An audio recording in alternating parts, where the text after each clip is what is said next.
Ce kit de survie, je ne l'ai pas inventé moi-même. Je l'ai découvert grâce au travail d'une psychologue du travail, dont je vous reparlerai dans une autre vidéo, mais je vous le partage ici, à ma manière, avec mes mots, et surtout, avec l'éclairage de quelqu'un qui a vécu tout cela de l'intérieur pendant plus d'une décennie. Le point de départ, c'est la question suivante. Que faire quand on a des symptômes de stress chronique ? Donc pour rappel, le burn-out, c'est l'accumulation de stress chronique. C'est une définition grossière mais valable qui permet de bien comprendre comment on en arrive au burn-out. Quand on est sous perfusion de stress pendant une longue période, on bascule dans le burn-out. C'est inévitable, cette période, c'est plus de 6 mois. Ça peut être 6 mois, 1 an, 2 ans, selon la personne. Et 6 mois durant lesquels on n'arrive pas à récupérer du stress qu'on vit au travail. Le stress fait partie de la vie. On peut en vivre dans la vie de tous les jours, dans le monde du travail. C'est pas un problème. Le problème, c'est quand on n'arrive pas à récupérer de ce stress. Quand à la fin d'une journée de travail, on ressent une boule dans la gorge, un sentiment d'oppression dans la poitrine, des tensions dans le haut du dos avec les trapèzes supérieurs qui se contractent, des douleurs au ventre, des nausées, le cœur qui s'emballe, des sueurs froides. Ou alors, quand on a des symptômes psychologiques, on n'arrive pas à décrocher, on pense tout le temps au boulot, on en parle pendant des heures avec son partenaire au lieu de se relaxer le soir, on rumine sans pouvoir s'arrêter. Quand on ouvre la boîte mail le matin en arrivant au travail, et que c'est comme si on se prenait un coup en voyant les nouveaux mails, les messages sur Teams, les appels manqués, tout ça, ce sont des signaux d'alerte. Il y en a d'autres, et je ferai une vidéo plus détaillée à ce sujet, mais ce qu'il montre, c'est qu'on est entré dans une zone de danger. Et quand on est dans cette zone de danger, il y a 3 choses essentielles et vitales à faire pour récupérer. Récupérer du stress accumulé pendant la journée, la semaine ou le mois, et éviter le burn-out. Et ce qui est très important, c'est qu'il faut les faire dans l'ordre. Le soir, après la journée de travail, ou le week-end, après une journée éprouvante. Ou pendant des vacances, après plusieurs mois éprouvants. La première chose à faire, c'est de se défouler. La deuxième chose, se changer les idées. Et la troisième chose, bien dormir. Dans cet ordre-là. Donc, se défouler. Pourquoi est-ce que c'est la première urgence ? Parce que le stress, biologiquement, c'est de l'énergie qui est mise à disposition par le corps pour l'action. C'est une énergie qui est utilisée soit pour fuir, soit pour se battre. C'est ce qu'on appelle la réponse, le système fight or flight, en anglais, du système nerveux. Le problème, c'est que dans la vie moderne, il n'y a plus d'animal sauvage, de lion à fuir ou d'ennemis à combattre. Quand ton chef te harcèle, tu peux pas lui casser la gueule. Mais tu peux pas non plus t'enfuir en courant. Tu peux pas prendre ta veste et puis sortir du bureau et puis te barrer, c'est pas possible. Et pourtant, ton corps sait mobiliser pour te donner cette énergie qui doit te permettre de répondre à un danger perçu. Et le stress, c'est ça. C'est de l'énergie. Et il faut en faire quelque chose. C'est un outil mis à disposition par le corps. Et si on ne l'utilise pas, elle va s'accumuler et te ronger de l'intérieur. Et donc, pour se débarrasser de ce stress, utiliser cette énergie, il faut se défouler. Il faut se défouler évidemment physiquement, mais aussi, et on y pense moins souvent, émotionnellement. Se défouler physiquement. Donc, pour se défouler physiquement, il faut avoir une activité physique qui mime soit la fuite, soit le combat. Dans le cas de la fuite, le mieux, c'est de faire du cardio. Alors, si possible, en pleine nature. Donc, vous pouvez faire de la course à pied, faire du vélo en extérieur. Là, en fait, on mime littéralement une fuite physique. Si possible, faire ça en pleine nature, ça fait encore plus de bien. Mais on peut aussi fuir d'autres façons. Par exemple, avec le yoga ou la méditation, en fait, on se retire du monde, on se concentre sur soi en se coupant du reste. En fait, on crée une bulle dans laquelle on ne peut pas être atteint, dans laquelle on est en sécurité. Par exemple, moi ce que j'ai beaucoup utilisé, c'était la natation. La natation, je laissais mon téléphone dans le casier, personne ne pouvait m'atteindre avec un appel ou un SMS, et j'allais dans l'eau. Personne venait me déranger dans l'eau. En plus, quand on est sous l'eau, tous les sons sont amortis, sont étouffés, et donc on a vraiment cette impression d'être coupé du monde. Donc en fait, le choix entre ces deux façons de fuir, que ce soit avec du sport très énergétique, où on court dehors, ou du sport plus doux, avec du yoga où on se met dans une bulle, ça dépend du tempérament de la personne. Donc là, ça dépend de vous. Ensuite, il y a une autre façon de se défouler physiquement. C'est pas une action qui mime la fuite, mais une action qui mime le combat. Donc là, il s'agit de faire des sports de combat, de la boxe, des arts martiaux. Si on se défoule physiquement d'une de ces deux façons, ou ça peut être une combinaison des deux, ça va évacuer le stress, puisque l'énergie qui aura été mise à disposition pour le corps pour fuir ou se battre aura été utilisée dans le but qui était la sienne. Et donc ça, c'est un très grand premier pas. Donc il faut choisir l'option qui vous ressemble le plus. L'option dans laquelle vous êtes le plus à l'aise, fuite ou combat. Et dans la fuite douce avec le yoga par exemple, ou la fuite plus énergétique avec la course à pied par exemple. Mais se défouler physiquement n'est pas suffisant. Il faut également se défouler émotionnellement. L'enjeu, c'est de faire sortir les émotions. Et c'est souvent la partie qui est oubliée. On pense qu'on va évacuer le stress en allant courir. Et c'est vrai, on s'épuise, mais si l'émotion reste coincée à l'intérieur, ça ne suffit pas. Il faut évacuer le trop-plein d'émotions. Ça peut être de la colère, ça peut être de la tristesse, ça peut être de la frustration, ça peut être de la peur. Mais l'émotion doit être cristallisée en dehors de nous, sur un support réel. La clé du défoulement émotionnel, c'est d'associer 3 choses. Le mouvement, la voix et la respiration. Et on va utiliser ces 3 choses-là pour sortir l'émotion, l'expulser à l'extérieur. Ça a un effet cathartique et ça amène beaucoup de soulagement. Donc par exemple, si on est très en colère, on peut hurler des insultes, hurler sa colère, en frappant un coussin, en frappant un matelas. On associe le mouvement avec la voix et la respiration. On peut aussi danser en chantant. Le yoga aussi, c'est très très utile pour ça. Parce que le yoga combine le mouvement et la respiration. Et en fonction des exercices et des postures qu'on fait, ça va venir libérer certaines émotions. Et à ce moment-là, il faut juste s'abandonner à ces émotions-là et les laisser jaillir. On peut parfois, quand on fait du yoga, se mettre à pleurer. On peut parfois avoir envie de hurler. Et il faut laisser les émotions sortir. Alors après, effectivement, ça peut être difficile pour des personnes qui ont du mal à se connecter à leurs émotions et qui ont appris à les réprimer. C'est normal, c'est le cas de la plupart des gens. L'important, c'est d'identifier l'émotion qu'on ressent, puis de l'exprimer en alliant mouvement, respiration et la voix. Par exemple, en karaté, on fait des kiai. On donne un coup de poing, on associe la respiration au coup de poing, et on lance le kiai. Le kiai, c'est le cri, quoi. Donc voilà, ça c'est pour se défouler émotionnellement. Il faut absolument que ces 3 choses soient présentes. Le mouvement, la voix et la respiration. Après, vous trouvez une solution qui vous convient bien, qui vous correspond bien.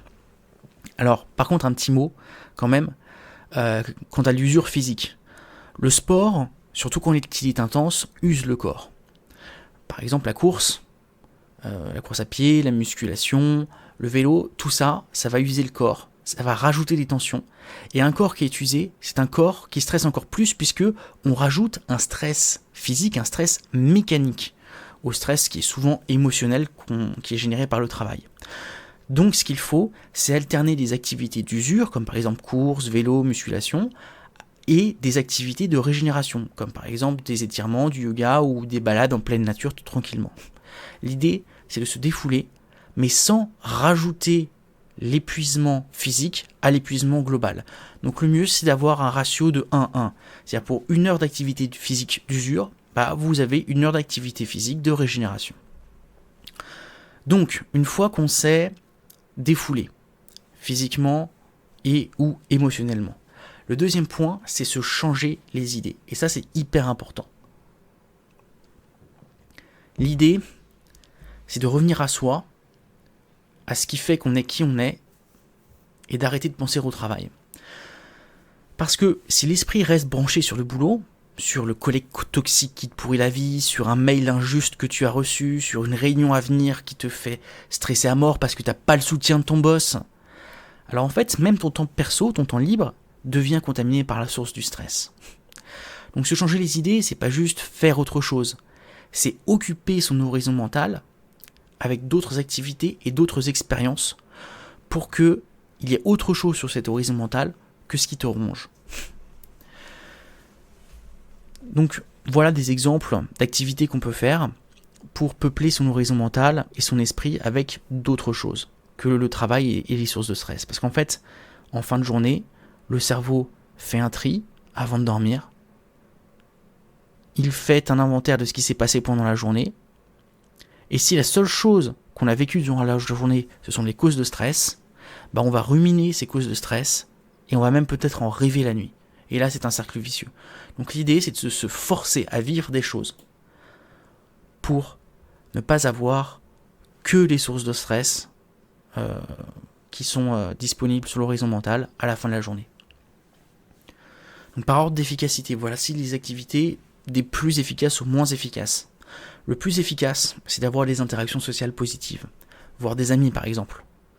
Mais attention, quand vous voyez vos amis, vous ne parlez pas boulot, même en plaisantant, parce que sinon vous réactivez le poison, le stress, etc.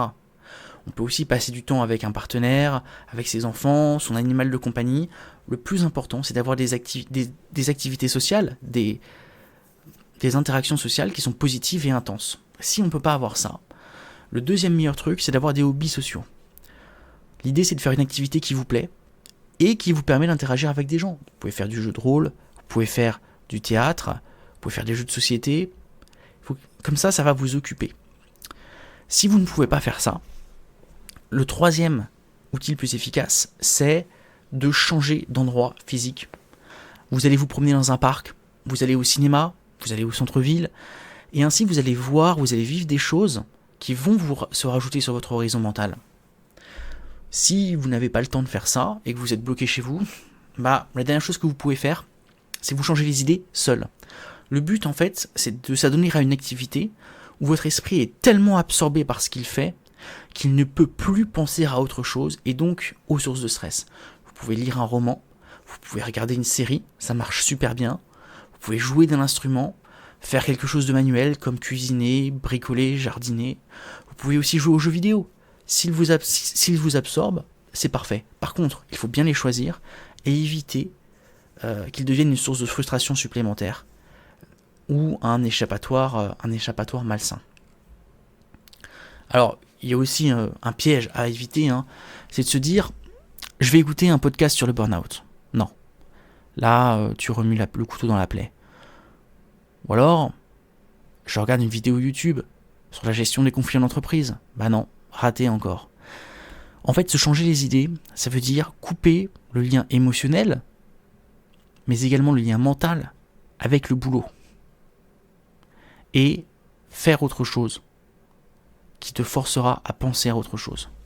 Et enfin, le dernier point, et peut-être le plus important pour tenir sur la durée, c'est le sommeil. Le sommeil, c'est le meilleur anti-stress. Et quand je dis le meilleur, c'est pas une exagération, c'est pas une façon de parler. Personnellement, je considère qu'il n'y a rien de plus important que le sommeil pour lutter contre le stress. Il n'y a aucun compromis à faire là-dessus. Si tu dors mal, ton corps n'a pas le temps de se réparer. Et sans réparation, l'usure est de plus en plus importante. En fait, quand on vit une journée stressante, le système nerveux reste en alerte. Donc vous pouvez avoir des tensions musculaires, un rythme cardiaque élevé, une digestion qui peut être perturbée. En fait, tout le corps, tout l'esprit reste en état de vigilance et reste tendu. Et le moment qui est le plus propice à la régénération, c'est pendant le sommeil profond. C'est là que le système nerveux se calme, se répare, que le corps récupère. C'est pas pendant une sieste. C'est pas en scrollant sur le téléphone. C'est juste quand on dort vraiment bien. D'ailleurs, au passage, scroller sur le téléphone, ça stimule la production de cortisol, qui est l'hormone du stress. Donc scroller sur son téléphone avant de se coucher, non.